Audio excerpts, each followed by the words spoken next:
It was too far out, I think. Hey, guys. Only got 9 hours, 15 minutes on this recorder. Hopefully that'll be enough. Okay. Not with him. So, what are you guys looking for, an opening statement? Sure. Whatever you want to Anything do. I want. What are we talking about, fall baseball here? Yeah, just how you think the fall went overall. Well, the good thing about fall is, we get to obviously evaluate a lot of our new players, and there's a lot of them. It's an ongoing process, but for the most part, we figured out who we feel like can help us this year, and probably some other of the younger players that possibly will be redshirted. So it was big. Obviously we know what Fletcher can do and Kerstad can do, and Martin and some of those guys, the guys that really need to step it up this year, are some guys that were in our program like McFarland. He needs to have a good year for us. For us to be a little deeper with our lineup, he needs to hit well, and had a pretty good fall for the most part. So Casey Opitz, Zach Plunkett, 2 catchers. We need those guys to continue to get better, and they both had pretty good falls for us. So as far as position player-wise, there's still some holes to be filled. I think that Jack Kinley will be an everyday player this year, whether he's playing third or short. As far as second base, Jacob Nesbitt did really well this year. Still learning how to play the position a little bit. Redshirted him last year, but had a good fall with the bat. And then Trevor Ezel is a 5th-year transfer student that is going to be in the middle of it with our, we're planning on him being a guy that's going to be on the field every day. He's just got to get his arm healthy. One of the outfield positions still wide open, and we got 3 or 4 guys still battling for that one. So as far as pitching, starting pitching, Campbell, is a guy we know is going to be a weekend starter. As far as the other spots, I mean, it could be Cole Ramage. We're hoping that Kevin Kopps will be 100% ready to go. He's been throwing the ball extremely well lately. Cody Scroggins threw 5 innings in our Red-White series. We extended him, and I think he only gave up no runs. So, he's a guy that, would like to start. There are a few others. Freshman Patrick Wicklander, one of our left-handers, had a really good fall. He's got good stuff, continues to get bigger and stronger and throw harder. And, there's more in there. We feel like probably the strength of our team coming out of fall would be the bullpen, the depth of our bullpen. We have a lot of good arms. Some of them are inexperienced, but we just need to figure out who's going to be our starting pitchers. Casey, is he kind of a wild card in the infield? I mean, Martin? Yeah, where he playing? He played awfully well at short. I would say right now, Casey and obviously Kinley are the 2 shortstops, but Jack is such a good third baseman. He's probably one of the best fielding third basemen in the country. He's a good shortstop as well. Casey's a little younger, has more experience on the field, and has more range. He's quicker. I mean, he may have the best range of anybody in the country. But I would say Casey right now is our shortstop, and Kinley would play third. But, it could change. Goodhart, what did he show you this fall, and is he a guy that may lock into that first baseman spot? Yeah, he could play first. He can play left field. He can DH. He's new at first. Left-handed bat, though, that can hit. And he continues to get bigger and stronger now that we're in the off season. I think he was one of the, guys that came in a little nervous at first and a little banged up, but he could definitely be that guy. How'd you like Kerstad in the right? Is that pretty much a set deal now? Yeah, it took him a little bit to get it going out there. He played really well the last couple of weeks. He played center field in high school. He played left field here. We just feel like he looks more like a right field type guy. We can put more of an athletic running type guy in left field, see if that works out. But I think he adapted well. He likes it over there. He throws good from over there. And, he threw 2 or 3 runners out last year at the plate, and I think this will give him a chance to throw some runners out at third base. And then left, I guess Goodhart's there and Kristen. Who all makes them left? Well, we had Goodhart there. We had Christian Franklin, a true freshman that played there. He's a really good defender. You know, he's got a real good opportunity to be our starting center fielder next year in 2020 as a sophomore. But as a freshman, if we're just putting the best defense out there, you know, he's the guy in left. Looks like you guys have more speed maybe with this group this fall. We have a lot more speed. You know, we put a big emphasis on base running. I think it showed up in our two scrimmages when we had more people in the stands that could watch us play. Just dirt ball reads and stealing bases and taking maybe a little bit more chances. But we've been working on it, so we said, hey, let's see how we can handle it. And you know, at Little Rock, we ran the base extremely well. We took advantage of balls in the dirt, and you know, it's good to see. But we're definitely quicker. McFarland kind of what's set him back, and he's kind of been in and out. Well, he got mono this year. How about that? So, second half of fall ball, you know, for about 4 or 5 days he wasn't feeling well at all.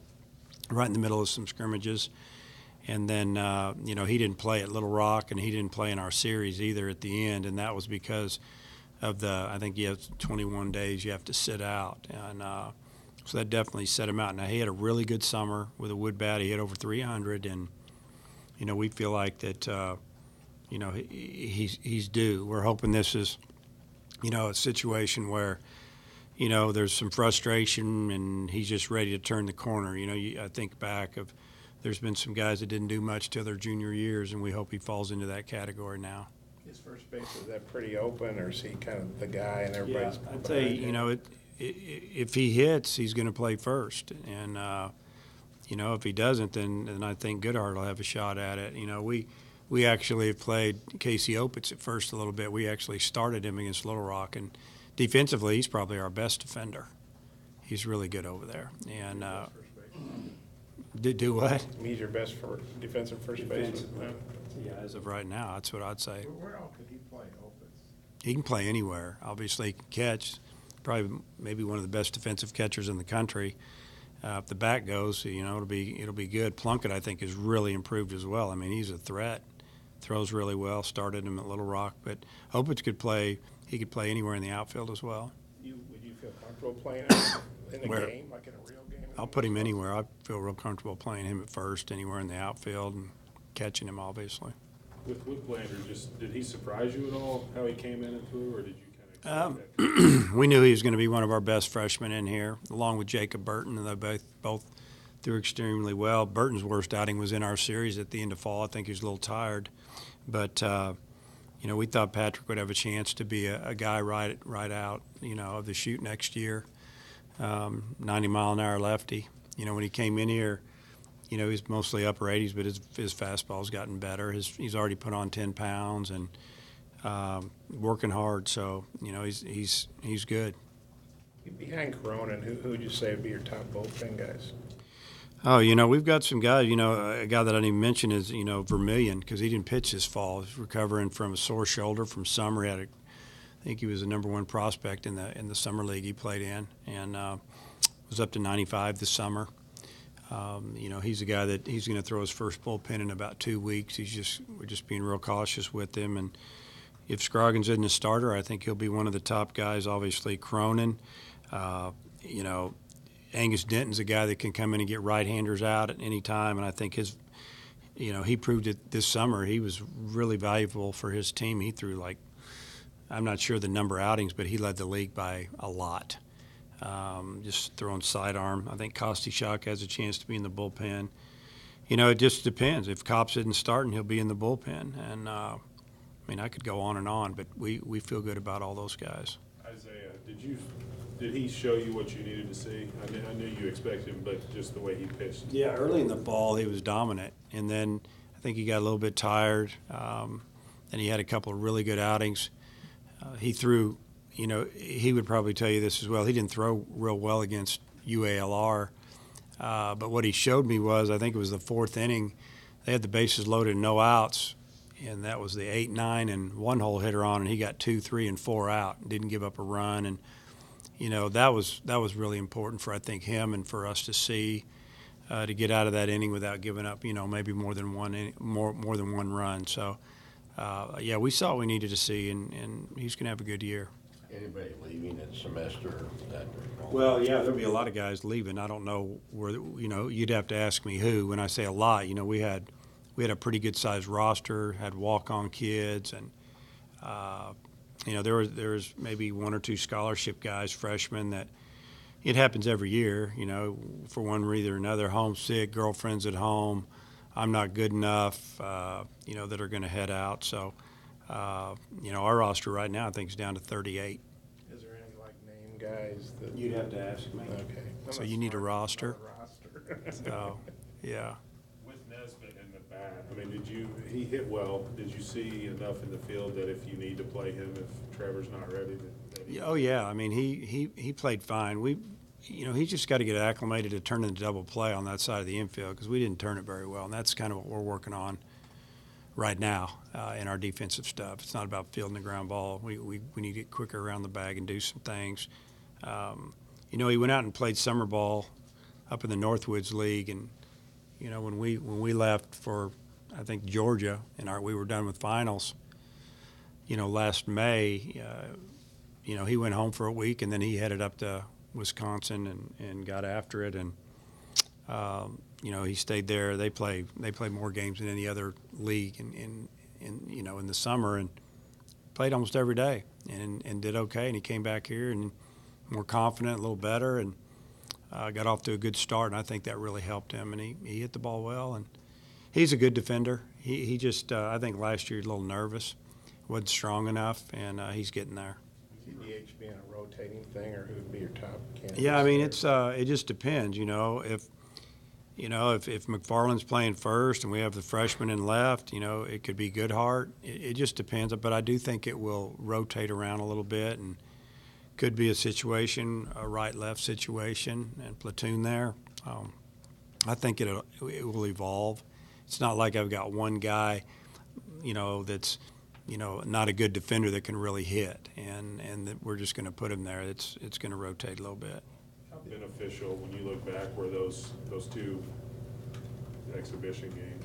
Well, I think time will tell on that, but for me personally, be able to, put guys out there and let them play against somebody else, you get to kind of see how they respond. Like Franklin, he got 2 or 3 hits against Little Rock, hit a triple down the right field line, and, just to see how he responds. I think just to get that out of the way, going on the road traveling and playing and just kind of getting that feeling out of the way, I think it could help us a little bit. The game against Wichita State, the guys were real excited to just play somebody else. And then, a few weeks later to run down there and play. I think it's beneficial to put one team on the field to play somebody else, and even to see how the bench acts, even to see how some of the guys on the team are acting when they're not playing. And I had to talk with one or two of them about it because I didn't like the way they acted when they weren't in the lineup against Wichita State. And I tell them all the time, you're the one who writes up the lineup around here. I just put you in a certain order. If you deserve to play, you're going to play. And so that was, I just think it was good. I think kicks us ahead a little bit. Did they respond the way when you sort of, did they respond the right way? Yeah, for the most part. There's always one or two that, they don't realize why they're not playing. And, you can see it in body language and those type of things. And I notice all those things. And so a day or two later, I might say something to them about it and tell them why they weren't starting. And then the other point might be is, we don't appreciate it and the team doesn't appreciate it. It's once we start playing somebody else, it's all about the team and not about the individual. And, like I said, it just we get these talks out of the way early instead of doing it in February. Could you envision Opitz and Plunkett kind of platooning at catcher, or would you like one guy to emerge? I think it's going to be I call it a two-man system. I think that, both of them don't have enough experience right now. Opitz is, his whole situation, his background is 2 older brothers, both signed professional.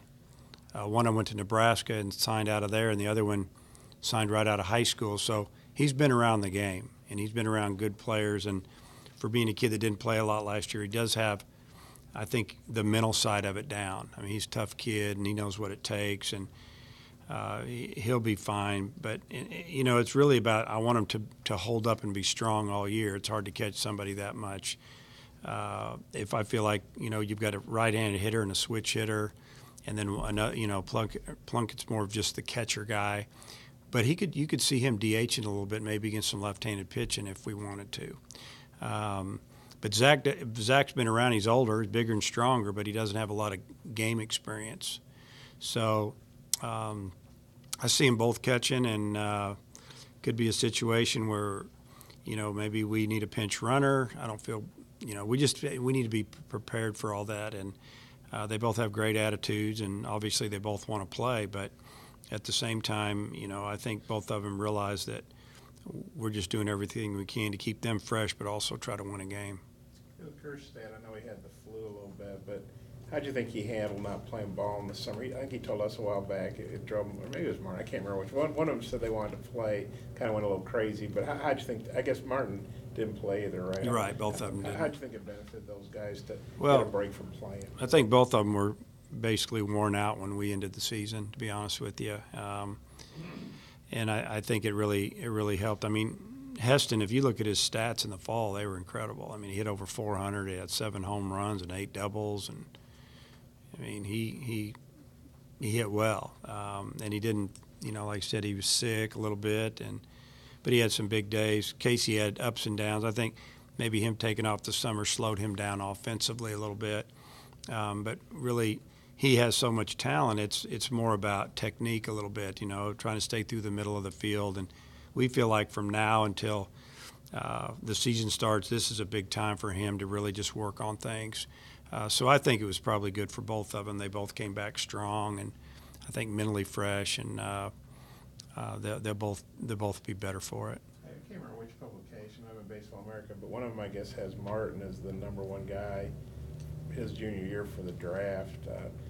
How do you feel about that? Well, you know, it's like I told Casey, you know, just means you got to work a lot harder because there's nowhere to go but down, according to that paper. I think that was D1 baseball, and it just goes on, you know, when you tools, running, throwing, hit for power, you know, just grading them out a little bit. But, you know, I think it said 1 or 2, but maybe when they wrote it down, they put him at the top. And I just think, you know, it just puts a little pressure on the kid. But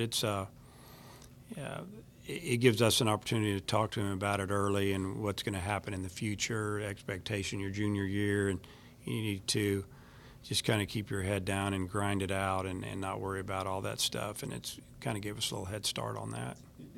What did you think of his fall and just kind of how he handled that, you know, being in that spot? His fall, I think, and he would tell you the same thing, it was just average. I thought he fielded the ball pretty well, threw the ball well, made some plays that, you know, weren't too many people in the stands, but he made a couple plays and a couple scrimmages where you just kind of scratch your head and go, wow, that's not too many guys can do that at this level. You know, just range and getting rid of the ball with some velocity on it. Offensively, he got off to a really slow start, but kicked it into gear towards the end, and I think he'll pick it up from here on. He was, I guess he'd probably be good anywhere, but he was really good at third. Why do you like him so much at short? Because he's quick, and he just has so much range. And, you know, there's range, and then when you get the ball, what can you do with it? Well, he can still throw you out from the hole, or he can throw you out from way behind second base because of his arm strength. And, you know, it's like anybody else. He was a shortstop till he got here. When I say anybody else, a lot of the infielders, they were mostly shortstops. But he's, you know, he has a little more range than a lot of guys I've coached. How was Fletcher's fall? It was a little bit like I see from some juniors. What I mean by that is they're a little bored with it, and we had to talk to him about, you know, hey, pick it up a little bit, and they just try to get through it. But I would say it was very average. But he did show me some signs of really making an effort to go the other way, hit the ball to left field, left center, and not pull everything and try to hit everything in that pond. Some days we really have to control him in our batting practice to, you know, not just go up there and do that, you know, and we do, but maybe him a little more than some. And I mean, this is a big year for him. And You know, Dom's a great guy, real popular amongst his teammates. Always smiling. That's just the way he is. You know, we just want him to have a special year, and we don't want him to worry about things, but we want him to, you know, lead us a little bit. And you know, some guys it comes easy for him. Some guys it doesn't. He's more of a leader by, you know, example. He doesn't say a whole lot to the guys, and so if you're going to lead by example, you got to get after it every day, and that's what we want him to do. You talked to Benintendi since the series ended? Just through texting. You know, he's obviously extremely excited. He texted me back within an hour of game 4 and 5 after their game, which I didn't expect it the first time, or maybe it was 2 hours after the second game, and after when they won the championship. But you know, I'm leaving him alone a little bit. I'll probably talk to him the next few days, let him get over all that hype and move on. I mean, you just text him congrats. Congrats, you know, what a great comeback. I think they were down 4 runs going into the 8th, came back and won that game, and you know, good luck tomorrow, that type of stuff. He'd send back, you know, thanks, and we need to get one more, and you know, little things like that. What do you think of that catch he made against the Astros? I think it was game 4. I'm glad he caught it.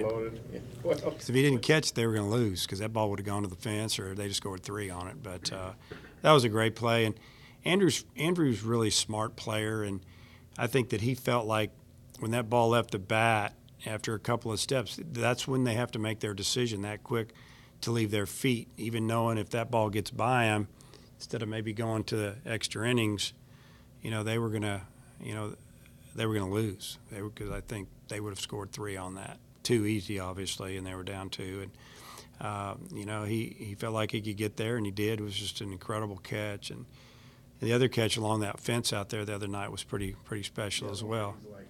Yeah, he jumped, because that fence, that's a little scary out there. There's no padding on that fence, and there's numbers and old light bulbs and all kinds of things sticking out on that thing, and it's a little spooky. And you know, he's learned how to play it pretty well. I mean, but the Red Sox, they have 3 center fielders in the outfield, and I think that's what every coach wants. And you know, it saved him a lot of runs, and obviously it saved him that game against Houston. You know, Having 2 guys win back-to-back years, I mean, how much does that give you pride, but then help this program in recruiting? Well, it's awesome. I mean, you know, just being able to, first of all, get a little for them individually, it's great, and their families and their team. But for us, you know, being here at Arkansas and our baseball program brings a little bit of attention to us, you know. And you look at the World Series as a whole, or even the playoffs, the amount of Division I players that were in all the games. I saw something on it a while back, and then you just go break it down to just SEC players. There's a lot. You know, a lot of teams represented, whether it's Florida or South Carolina or Vanderbilt or Arkansas and Georgia, and you could go on and on. It says a lot about our league and the development of our league and how good a talent we get in our league. And these kids come to school, you know, they can play in the big leagues pretty quick, and they make a lot of money and a good living. So it helps us probably retain some guys, keep them from signing that contract right out of high school. Benintendi, I mean, you know, he's a 7th pick, so he knew he was on a fast track probably. But to think just, you know, 3 years ago he was playing in Omaha, and then 3 years later he's playing in the World Series. I mean, what is that? Just kind of mind-boggling when you saw that? What'd you think? Well, I mean, you can't project that or predict that, because some guys leave college and it's not the same in pro ball, even though they were great at this level. But what carries him is he's just good at everything. You know, when it comes to being on a baseball field, he can run the bases, he can bunt, he can hit, he can throw. I think did they say he led the National League in throwing runners out of bases this year? I think he threw 11 or 12 out. He's accurate. He can hit for a little bit of power. The average is starting to get there a little bit. I mean, so that moves you through the minor leagues. We felt like he would move pretty good. Did we think we would get to the big leagues that quick? Probably not. And then as far as just being on a good team, I mean, they have a good team, and they like each other, and they're young, and they played hard. I think he's playing, you know, Ted Williams played left, he has played left, Rice played left. I mean, how cool is that to see? That's a pretty iconic position in Boston. Yeah, I mean, it's definitely a position that there's been some superstars in, and you know, time will tell to see where he figures in there. But you know, in a couple of years, we're going to have to pay him, because his right now, you know, he's getting what most of the young guys get, which is a lot, but not a lot compared to the other guys. And there'll be some other teams taking a shot at him, and I imagine Boston will try to keep him. So that'll be fun to watch, see how that develops. His summer, that between his freshman and sophomore years, that influenced you a lot. It seems like more and more you've got less guys playing summer ball and more lifting weights. Yeah, it did, I guess, to answer your question, because, Andrew, his freshman year, and I've said this a few times, a lot of people don't realize, yeah, he hit like 290, but he also broke his hamate bone before Christmas. That's a 6-week injury, and that is a bad injury. The bat will break that little bone in your hand. And so he came back in January, he wasn't ready to go. We start the season, it's still bothering him. Gets off to a bad start. Then midway through the season, he tweaked his hamstring. This is a guy who's a runner, a center fielder. He had the hit record state of Ohio in high school for the most hits for a high school kid ever over a career. And he comes here and he failed a little bit for the first time. And it bothered him a lot. And he'd probably tell you that. But he kind of got it going at the end of the year. I moved him from the leadoff spot to the 3-hole. Our season ended at the University of Virginia in the regional. We came in second to them, and we just said, hey, you don't need to go to summer ball, and just go home and lift and get healthy, run. And he did it. He came back in the fall, and we're like, wow, this is a different guy. It was like night and day as far as just everything. Just he wasn't timid. He was just the way the ball jumped off his bat, just everything. You could just tell he was going to have a big year. There's no way in the fall we knew, at least by the end of the fall, we knew he was going to be a good pick.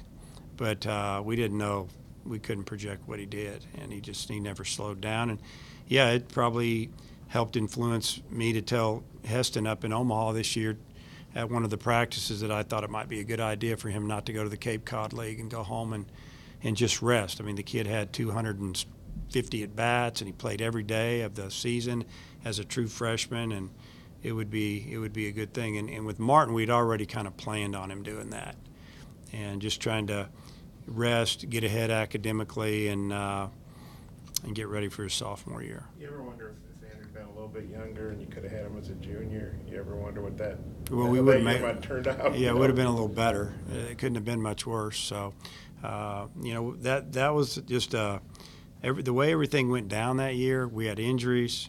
Bobby Warnes out of nowhere signed on us. We didn't think he was going to sign, and all of a sudden he signs. So we lost an infielder there. There were a couple other issues that just one of those things, and we weren't good enough to overcome it. We just couldn't finish games. We didn't have enough pitching. We didn't field good enough. We didn't have enough offense, and we went from being a team with about 3 weeks left in the season and like 13 games that was in a regional, and it just fell apart. And you look back on it, and probably the best thing we got out of it is we got it going again, because if you have another bad year, then you start to think, wow, how are we going to turn this around? But the 17 team played really well, and then 18, we're back in Omaha and almost won the championship. I know you structured everything out in those two exhibitions, but with Scroggins, Ramage, and Cronin, is that something you could do if you needed to, 7th, 8th, and 9th innings, kind of going to those guys? It definitely could. Again, Cronin's going to be a guy that's going to be at the end, and Scroggins, I have a lot of confidence in him. He could close games. He could be an 8th inning guy, 7th and 8th inning guy. Ramage is really trying to make a move to get to be a starter, and his biggest issue and the battle he has is he'll get you for 1 inning, 2 innings, and then it starts to slide, and it's basically fastball command. Because if he gets ahead of you, he can get you. So he was a great starter in high school, had tremendous stuff. His stuff's better now. It's just been able to maintain it and locate it. He's getting a lot stronger now, and his fastball, he can get it up to 92, 93 now. He touched 93 yesterday, which was kind of like wow, and he wants to be that guy. So it just depends on where he's at, but that's a pretty good 7th, 8th, and 9th, and so we feel like with what we have in the bullpen, if Vermillion comes back strong and a couple other guys, if we got them all lined out, if we can get to the 6th inning, with the lead, we got a shot to get you. Do Ben Tending, Keuchel, those guys still come back a lot, or do they work out with Well, you guys? Keuchel came back a year or two ago, or was it last fall? Can't remember. They kind of running together. I think Andrew may be coming back in the next few weeks, is what I've been told. So, you know, they both are from, you know, Dallas kind of works out down south, and Andrew's from Cincinnati, and so he worked out last year, I think, most of the time in St. Louis in an indoor facility. I think this year he'll come back and a little bit more. And then, you know, with this new facility we're building, and just have to get that approved in a couple of weeks, we're gonna have like I'm gonna just call it, I mean, the name of it is the professional player locker room.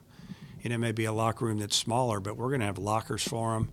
So when they want to come back, because a lot of our guys like to come back, use our indoor facility.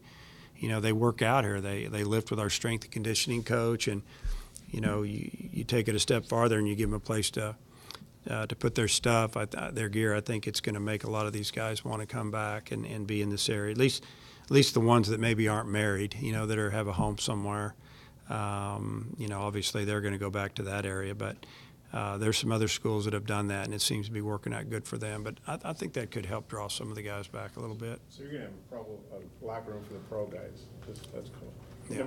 I know McCann lived here, but then when he had his kids, I think they had to be in Nashville at the Yeah. pediatric deal. Yeah, it was closer to that, closer to the where she had delivered the babies, and also her parents could come help out because she's from Kentucky, his wife, and you know, obviously James is from the West Coast, so it worked out for him because he loves it here. He had a house here and everything. I think he still owns it, might be renting He it. just rents it out to the guys that play for the Naturals. He's rented it out to his brother, probably for free. He's had, you know, there's been a lot of, and that's a smart move. Thanks, Coach. All right.